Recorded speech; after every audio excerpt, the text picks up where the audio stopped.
Bonjour Gringe. Salut.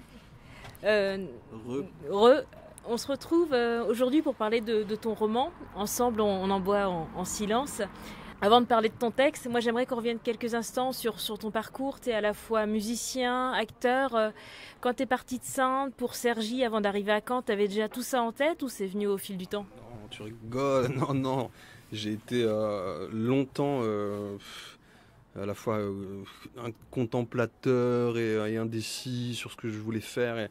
Et tu sais, ces fameux moments quand durant ta scolarité on te demande de choisir des orientations, j'ai jamais su où je voulais aller, ce que je voulais faire. J'étais juste toujours eu après un rapport très tôt un rapport à l'écriture particulier et privilégié dans le sens où c'est une gymnastique que j'entretenais quoi. J'adorais écrire et vous avez besoin de comprendre le sens des mots. Je sollicitais énormément mes parents j'avais chopé un dictionnaire des synonymes. À la fin ils en avaient eu ras-le-bol que je leur demande tout. Donc ils m'avaient chopé un dictionnaire et j'apprenais j'avais besoin de comprendre le sens des mots, de savoir les utiliser, de pouvoir les utiliser quoi. Mais sur le plan artistique proprement parlé, non. C'est peut-être en arrivant à Cergy, je découvre la culture hip-hop et j'entends du rap pour la première fois, tu vois. Et les grands des quartiers autour écoutent du rap en fond. Il y en a qui dansent, il y en a qui sont dans le DJing, il y en a d'autres qui graffent. Et donc c'est toute une culture que je prends de plein fouet et je tombe en amour avec. Mais comme tous les mecs et les petites meufs de ma génération, tu vois.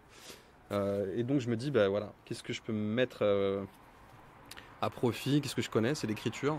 Donc certainement que je gratouille mes premiers textes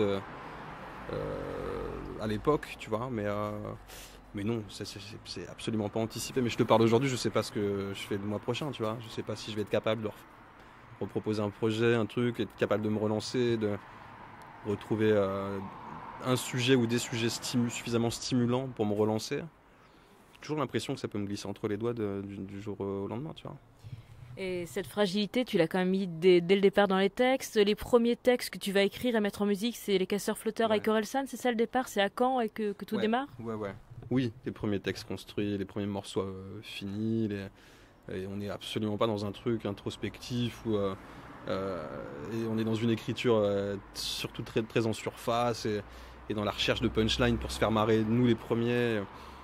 Donc ça reste un truc c'est superficiel dans le fond, tu vois, même si c'était quand même une écriture hyper codifiée qu'on maîtrisait, un apprentissage. Tu vois. Le rap, c'est quand tu écris, c'est des techniques d'écriture, c'est des manières de dire les choses, des constructions de punchline, savoir les faire tomber, savoir imager tes textes au maximum. Mais j'étais pas j'étais pas dans cette approche, je veux dire, un peu plus thérapeutique. Comme elle l'est aujourd'hui dans mes projets, quoi. Et ça arrive déjà avec ton premier album, premier album en solo, Enfant Lune, avec des textes qui sont, il y a Scanner, il y a avec pièces détachées, des textes comme ça. C'est une sorte de prélude à ton premier roman. Ouais. Dans le prolongement de ces textes-là, il y a le premier roman, effectivement, ouais. Et peut-être l'aboutissement d'une envie de faire, de parler de moi, de comprendre certains épisodes de ma vie, mais de le faire de manière beaucoup plus aboutie. Mais c'est ce que permet l'espace d'expression d'un bouquin, quoi. C'est un truc dont je suis convaincu maintenant, c'est que je me sens beaucoup plus libre d'explorer, de revisiter des épisodes de ma vie en écriture ou en littérature, entre guillemets. Plutôt que plus qu'en chanson, tu vois. Et justement, tu parles même de réécriture de ta vie. Est-ce que par moment, donc c'est Gringe, mais Gringe c'est un pseudo, il y a Guillaume Tranchant. Est-ce que par moment, Guillaume n'a pas eu envie de supprimer Gringe, quoi? On sait que Conan Doyle, à un moment donné, a voulu faire disparaître son héros. Et toi, c'est pas le cas aussi? Dans mon rapport à l'écriture, je pense que les Gringe ou Guillaume, c'est la même personne. J'ai pas de filtre et sur les casseurs, on pouvait, tu vois, je pouvais jouer sur le phénomène d'ado attardé ou de grand ado. Ça, c'est un truc c'était des traits qu'on volontairement grossi et on le faisait consciemment avec Aurel, quoi. Moi, depuis Enfant Lune, je suis sur des trucs où il y a de moins en moins de posture et de moins en moins de masques, et je suis dans un truc... mais j'aurais aimé le flinguer des endroits de ma carrière un peu plus en amont, quoi. Petite posture de petite star à la con, du truc où d'un coup tu vois le truc plus gros que ça ne l'est, et t'as plus les pieds qui touchent terre et tout. Mais voilà, je pense qu'on passe tous par là. Après, c'est ton rapport aussi c'est le rapport que tu y mets. Enfin, à ces métiers-là. La notoriété avec Casseur, elle était beaucoup plus grosse, plus grande que celle que je vis, que j'expérimente depuis la séparation, ou depuis un retour à des projets solo. Et ça me convient mieux. Je me rends compte que je suis beaucoup plus épanoui dans un rapport direct aux gens qui vont s'approprier mes projets, avec qui je vais pouvoir en discuter. Parce qu'il y a un truc du partage, de la transmission, du partage, et puis de la réception aussi de gens qui viennent me témoigner leurs expériences perso. C'est ce qui donne du sens à tout ça pour moi, tu vois. Et c'est beaucoup plus ça que de me retrouver chez Hanouna ou chez un truc ou je sais pas chez qui à faire le pantin, tu vois. Ouais, ça fait du bien de plus être le sidecar, mais vraiment d'être autonome. Ouais, c'est ça, tu pilotes ta barque. Et en même temps, un nouveau duo, quelque part, c'est le duo avec ton frère, avec Thibaut. Est-ce que tu peux nous rappeler comment va naître ce roman et comment Thibaut a été impliqué dans l'écriture et est-ce qu'il a voulu y aller ou pas dès le départ? Thibaut, c'est mon petit frère de 2 ans, mon cadet, qui est schizophrène depuis ses 20 ans. Et l'embarquer à mes côtés sur ce projet-là, ça a été compliqué dans la mesure où il a toujours été, durant je sais pas, on va dire les 10 premières années de sa maladie, hyper opaque dans son rapport à ses symptômes et à comment lui vivait ses symptômes, qui sont des hallucinations visuelles, auditives à l'époque très fortes. Sauf que depuis quelques années, c'est mieux accueilli chez lui, tempéré. Il se prend en charge, il se soigne.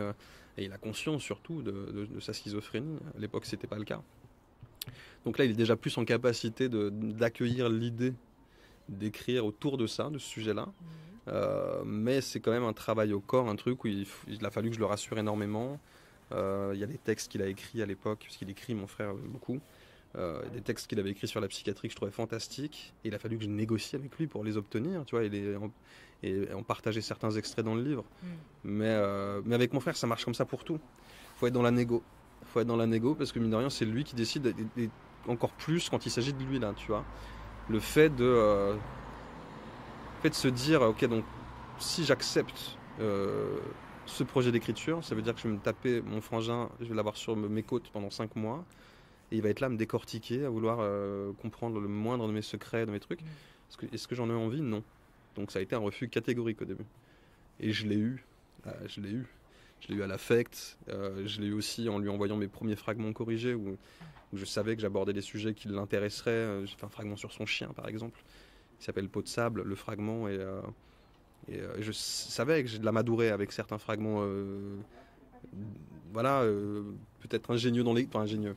Stimulant dans la manière d'écrire, dans ma manière d'écrire, dans le regard que je porte sur lui. Il fallait que je trouve des biais pour le rassurer, au-delà du discours, au-delà de le fait de lui dire à l'oral. Il fallait que je lui prouve qu'elle écrit, il fallait que je l'amadoue aussi à l'écrit, quoi. Thibaut, il écrit depuis longtemps, il fait aussi des très belles photos, il est même allé sur les terres du conte, hein. Il a un côté romantique du 19e, je trouve. Thibaut, on a l'impression qu'il est échappé d'un bouquin, et en même temps, il est né dans le passé, et en même temps, il a des côtés très futuristes. Il y a des textes avec les lionnes, des choses qui sont c'est très viscéral, ces textes. Est-ce que justement, le fait d'avoir pu écrire le livre, d'avoir mis ces passages, aujourd'hui, ça lui donne l'envie encore plus d'écrire, ou pour lui, c'est encore un autre monde? Non, c'est l'envie d'écrire, elle survient par épisode. Le problème chez Thibaut, il est capable de le verbaliser aujourd'hui, il est hyper clair par rapport à ça, c'est que dès l'exercice de l'écriture, le propulse toujours dans des états de bouillonnement intellectuel et qu'il l'éprouve à l'arrivée. Mais c'est des états qui lui sont nécessaires à l'écriture. Sans ça, ça ne l'intéresse pas. Il se trouve en surface des choses. Il a besoin d'être habité et de faire corps avec certainement certains de ses symptômes pour pouvoir écrire les choses les plus pertinentes. Mais depuis la sortie du bouquin, ce qui est chouette, c'est que il a ressorti des textes qu'il avait conservés sur les 5-6 dernières années, des proses fantastiques et un début de roman surtout qui m'a scotché. Il a commencé à mettre le nez dedans et à corriger. Donc il est dans quelque chose, et même dans quelque chose du partage, parce qu'il me fait lire maintenant ces textes. Et là, la dernière surprise en date, c'est ok, fais lire à tes éditrices si tu veux, et dis-moi ce qu'elles en pensent. Donc il y a quelque chose, je pense, d'hyper stimulant chez lui depuis la sortie du livre. De là à ce qu'il reprenne la plume complètement, c'est un truc, c'est son rapport à l'écriture, et c'est très personnel. Mais voilà, c'est par à-coup, quoi. Le livre, il est sorti au mois de septembre 2020 chez HarperCollins. C'est une co-édition avec Wagram Livre, ouais. HarperCollins France, Wagram Livre. Une sortie en poche au mois de septembre. Ça a été aussi beaucoup de rencontres. Ça a été des interviews radio, des interviews télé, et des rencontres avec le public. Ça a été des échanges forts avec le public, notamment par rapport à ce thème-là. Ouais, surtout avec le public. Hein. C'est le premier projet qui m'emmène à la rencontre d'autant de gens et dans autant d'endroits différents. Des salons littéraires, des librairies, des lycées, des universités, des visioconférences, des rencontres avec des journalistes. Et ouais, c'est fou. Et sur un laps de temps quand même relativement grand, quoi, tu vois. Genre la promo d'un disque, elle se fait sur le premier mois de la sortie du projet, tu vois. Et après, ça t'appartient plus trop, et en fonction du succès du truc, tu vas faire des scènes ou tu feras plus ou moins de scènes. Là, le bouquin, c'est un truc obscur pour moi. Il sort, je sais pas qui va se l'approprier, comment il va circuler. C'est aussi un objet qui se refile de main en main, donc j'ai aucune notion de la portée du truc. Par contre, je me dis, ouais, ça fait 7 mois qu'il est sorti, ça fait 7 mois que j'en parle, et c'est complètement fou.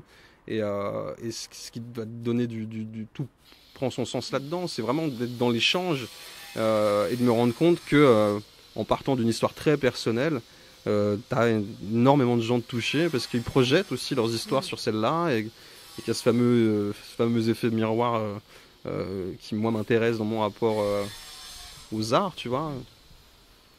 Mais non, mais ça c'est une vraie nouveauté, quoi. Et en même temps, c'est un moteur pour pouvoir tenir aussi cette mode promo et de discussion, parce que émotionnellement, tu prends beaucoup et t'éponges énormément, tu ramènes des choses chez toi, et c'est que tu te dis que ça ne répare pas seulement personnellement.